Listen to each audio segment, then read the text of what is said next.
Good morning, students. We were studying about the chapter 8, water in chemistry, class 8.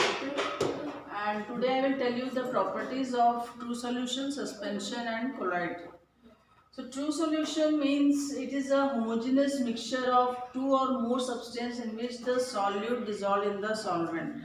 So I have already told you that solute is the substance in which gets dissolved in the solvent, and solvent is the substance in which the solute dissolves. Like sugar dissolves in water. So here sugar is the solute and water is the solvent, and both the sugar and water form the solution. So true solution means where the solute gets thoroughly dissolved in the solvent, like if we dissolve the sugar in water or salt in water, it gets dissolved and it forms the true solution. And what are the characteristics of the true solution? We'll discuss now. So characteristics means what are the properties. So first of all, we'll discuss the size. What is the size of the solute particles in the true solution? So it is less than 10 power 9 minus 9 meter or 10 Armstrong unit. So that is the main size is very less, we can see, that's why it totally gets dissolved in the solvent. And when the solute get dissolved in the solvent, the solution becomes transparent. That is the second property. And it is the homogeneous in nature. You know about homogeneous. Homogeneous means in which the solute gets dissolved properly in the solvent and no particles left. It means it is a homogeneous solution. And this solute is easily means whatever the solute which get dissolved in the solvent, they can be easily separated by some physical method. Like if we want to separate the salt from the water, means from the salt solution, so what happens, we have to heat it by evaporation method. What happens, the water gets evaporated and salt is left behind. So by the physical method, this solute can be easily separated from the solvent in the homogeneous solution, that is the true solution. And second, if the alcohol, if we want to separate the alcohol from the aqueous solution, then the alcohol can be separated from the aqueous solution through the distillation method. So we can say that the solute can be separated from solvent through physical method, either by evaporation or distillation.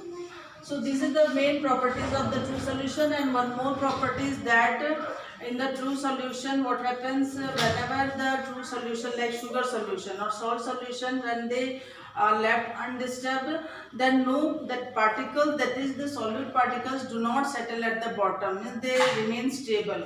So that is the main property. And when you filter the true solution, what happens, the no, means all the liquid which gets easily passed through the filter paper, means no solute left in the filter paper. So these are the main properties of the true solution. Now second, we come to the suspension. Suspension is just the opposite of true solution. Suspension means it is a heterogeneous mixture in which the solute is insoluble in the solvent.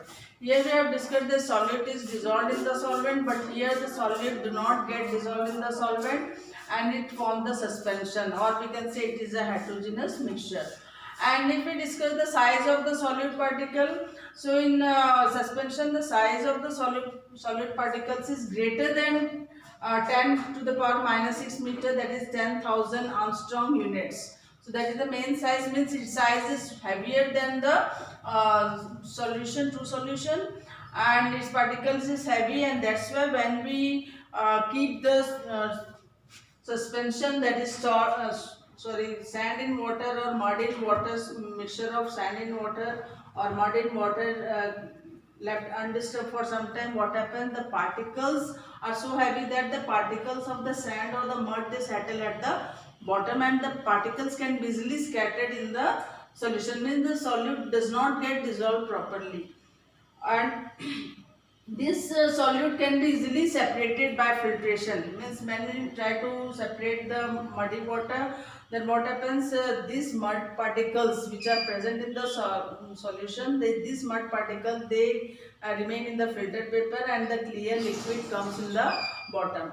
So in this way we can say that the suspension, the solute particles can be separated by the filtration method. And so these are the properties of the suspension. Means true solution is homogeneous in nature, suspension is heterogeneous in nature. And colloid, third type of solution is the colloid. Colloid is, although it looks like homogeneous, but it is a heterogeneous mixture, because here also the particles are insoluble in the solvent. Means the solute is insoluble in the solvent, and they are even means evenly dispersed throughout the dispersion. And the solute size is very less, that is 10 to the power 10 to 10,000 Armstrong units. Means it is less than the true solution as well as the suspension. And here what happens when we keep the two colloidal solution in the left hand disturb, means it separates into two equal parts. One part shows that is the solute particles, and the other the solvent particles. Means here also although it looks homogeneous, but it is heterogeneous in nature. And one main property of the colloid is that it shows the Tyndall effect. Tyndall, and that colloid can be distinguished from the solution using the Tyndall effect only. So what is Tyndall effect? Tyndall effect means it is the scattering of light. As the light beam passes through the colloid, when light falls on the colloidal solution, its particles reflect the light, and light beam becomes visible. So this scattering of light as the light passes through the colloidal solution, and this light beam can be easily seen, it can be easily visible. This effect is only called Tyndall effect, after the name of the scientist Tyndall, who discovered it, and this is called Tyndall effect. And Tyndall effect can be easily seen in the mostly in the colloid and also in the suspension. But in the true solution, what happens? The solution particles are very easily dispersed in the solvent. So here it does not show the Tyndall effect. So these are the few properties of the true solution. An example I want to discuss in the true solution. The examples are salt in water, because salt gets easily dissolved in the water. Sugar in water, sugar gets easily dissolved in the water. So these are the example of true solution. Suspension, we can take the example sand in water or mud in water, because sand or mud both, or chalk in water, they also don't get dissolved in the water.